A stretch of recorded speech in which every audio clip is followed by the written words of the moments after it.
Little girl, oh, you see the pom-pom, don't you? You see the pom-pom and nothing else matters. Nothing else matters in the world of Olympia except the pom-pom. The magical pom-pom. Olympia will be 2 years old this year. Hard to believe. Where does the time go?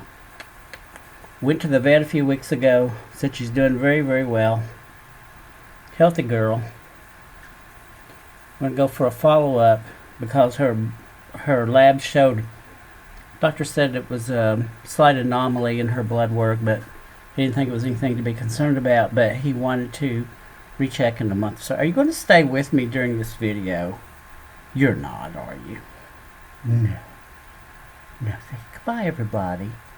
Goodbye, everybody. Oh, my God. Pom-pom. Pom-pom. Go get it. Pom-pom. Okay. What I'm here to talk to you about today, first video in, I think, more than a month. It's been a while. It's been a really busy, crazy month. March to April. You know, welcome to pandemic April 2020. I hope everybody is hanging in there, being super careful, taking care of yourself and your loved ones, wearing your mask, all that.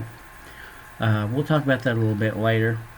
I want to tell you about a movie that I saw. This was the last film that I saw in the theater at my beloved local art house theater here in my town, which I think now, of course, is closed like all theaters and maybe probably gone forever, you know.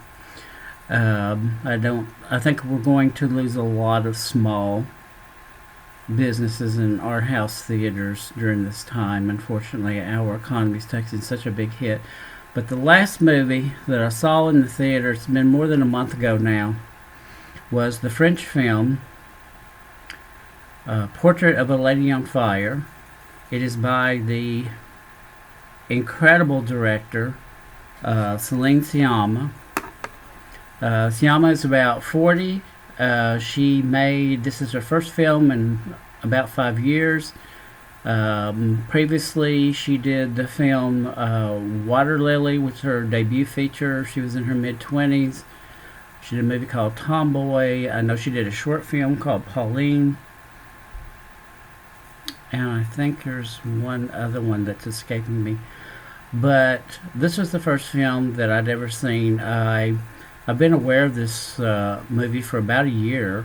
I follow the Cannes Film Festival avidly. And last spring, there's not going to be one this year, or it'll be later in the year if there is. Sciamma and the cast were at Cannes. And at Cannes, she won the Best Screenplay Award. She wrote the screenplay, as well as directed the film. And she, I think the film is just magnificent. I think I'm here to tell you, I'm totally obsessed with this movie, and I'm really obsessed with this director. I'll talk about the movie in just a moment, but my God, if you like interesting, if you are pulled like a magnet toward interesting, fascinating, very intelligent, insightful people who have interesting things to say, as I am, then you might really want to check out Celine Sciamma. Last name is Sciamma. She's just brilliant. And I've noticed that there seems to be, I'm not alone in my obsession. I've noticed that I'm seeing some of the same people are kind of doing the same thing that I am, where watching one of her YouTube interviews after another, sometimes over and over, you know, where Sciamma ist, I guess. The woman's just brilliant. You know, she's a fantastic artist. But to the movie, it's set in 1770, and it is an 18th century just pre the Revolutionary War lesbian love story. That's a very bare, basic nutshell, but this movie is so many things. It's just incredible. Um,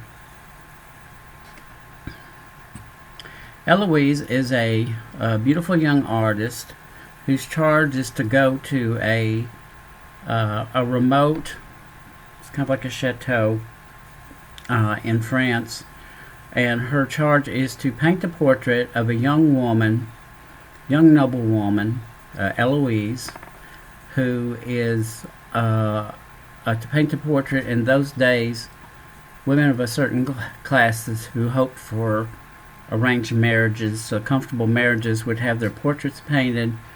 The portrait would be taken off to be shown to the prospective husband, who would approve, not approve, and they would get married. And she does not want to get married.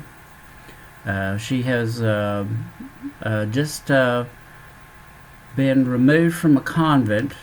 I think her mother removed her from a convent so that she can marry and comfortably. And you get the feeling that the mother who kind of had her own independence and longings in her youth, she kind of sees this as a necessary evil. You get this feeling as the film progresses, and I'll touch on this too. There's so many things to touch on this film. I hardly know where to begin. And so the painter is, one painter has been rejected already. Started a portrait. She refused to sit for the artist. Artist left, portrait unfinished. And so the new painter, Eloise, the new painter's name is Marianne. She is brought to the manor under false pretext of being a companion for Eloise, who has lost a sister who committed suicide. So Eloise is, she's kind of emotionally distant, perhaps a bit shell-shocked from losing her sister, from having to leave the convent, and of being forced to marry, which she doesn't want to do. And over time, as they spend time together, a relationship begins to develop between the artist Marianne and the subject Eloise, and it's very fascinating. And Marianne must observe her during the day, during their walks, on the grounds, on the beach. Feelings are starting to grow between them, a mutual attraction, those kind of unspoken. You certainly see it and feel it. But she has to secretly go to her room to sketch and to paint her portrait. Eventually, the mother leaves to go on an errand. She's out of the film for a while, and the relationships develop between the two young women. Eloise finds out the true purpose of Marianne, and the relationship takes on a whole new, and the film takes on a whole new flavor. And you have questions asked, and they develop a relationship.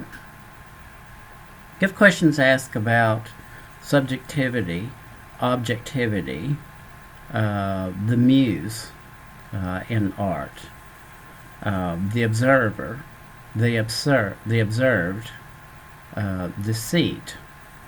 It's very complicated for the artist as well, because she has these feelings, and yet she's in a position of doing something she really doesn't want to do. She wants to do this portrait, but she doesn't like the purpose of it.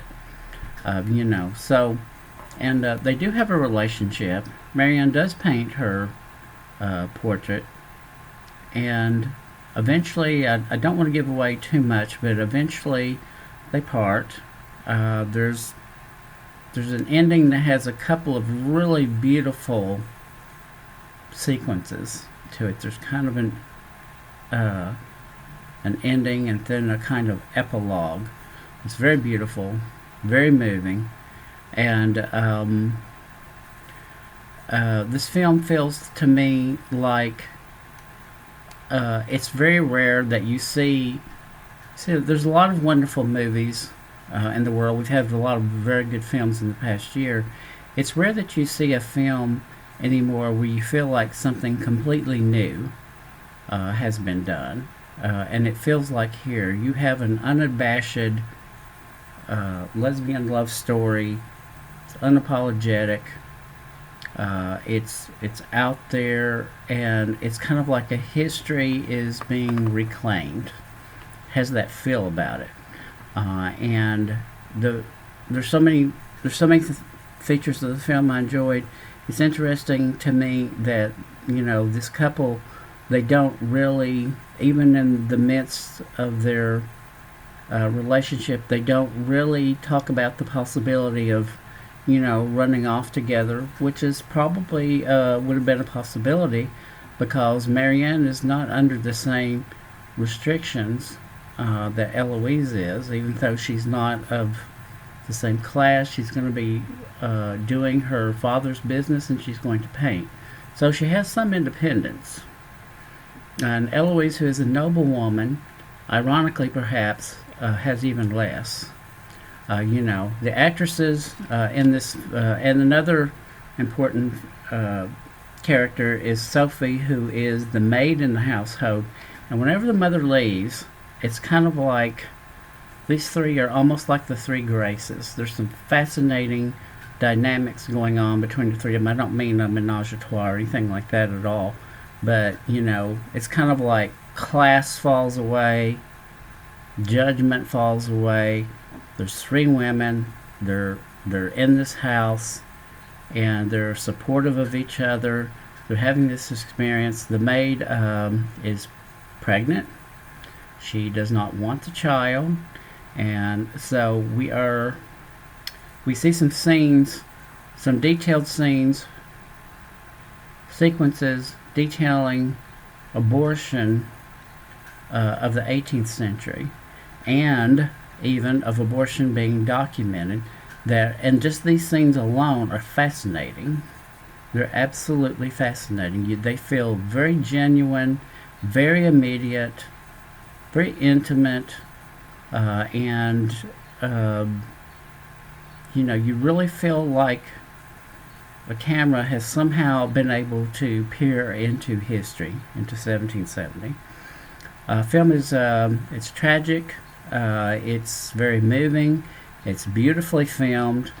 Sciamma, the director, has a mostly female crew. She's always used a female DP, director of photography, and the actresses who play the actress who plays Eloise, the young noble woman, is a young French star, Adele Hanel.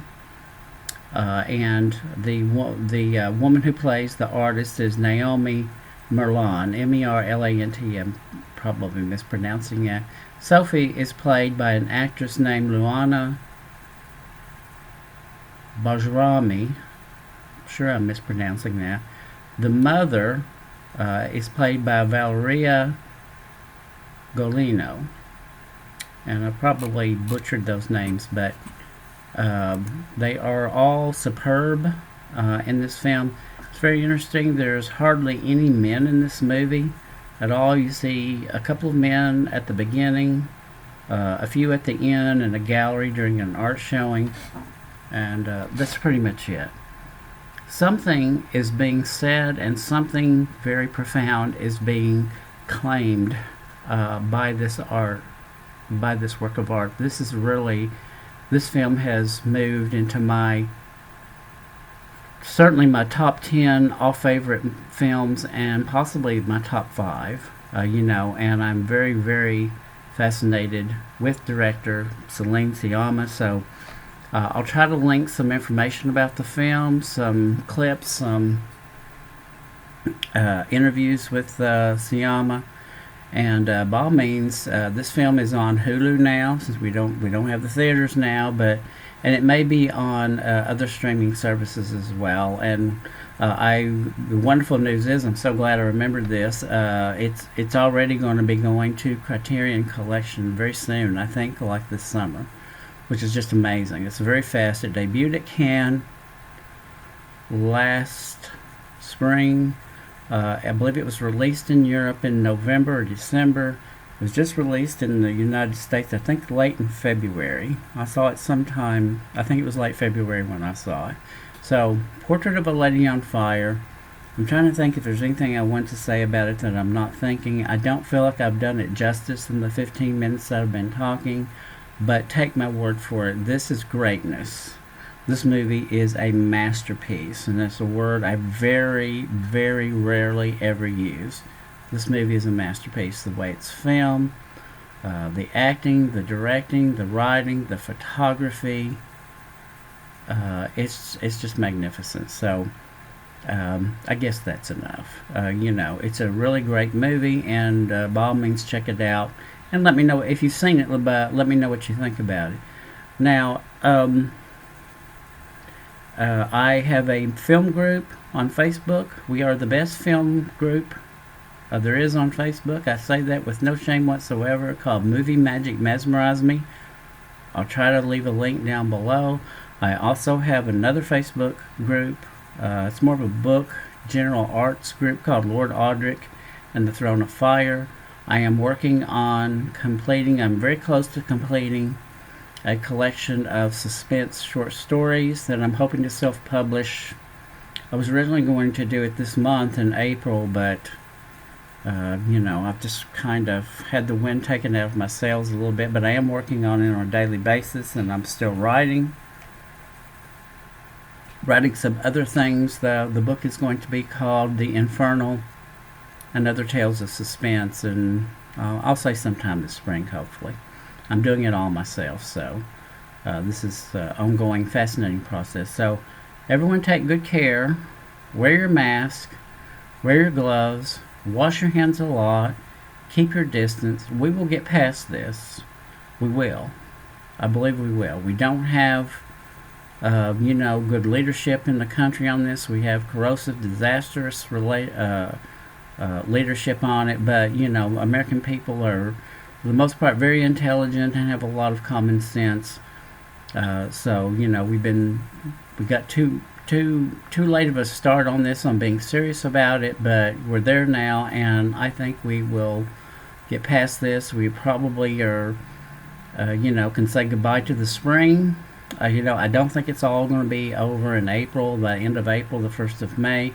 And probably the worst, I was talking with a good friend of mine just yesterday about this, probably the worst thing that could happen was, we get past the curve and it starts to flatten, things look better, and everybody rushes out all at the same time.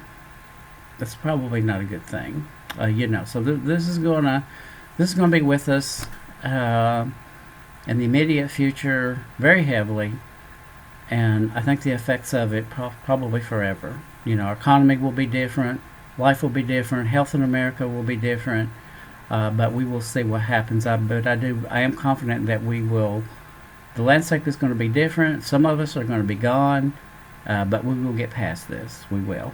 So, keep the faith, take care, read some great books. I'll be doing another book video soon, and by all means, go see Portrait of a Lady on Fire, check out Celine Sciamma, and let me know what you think. Thanks, guys.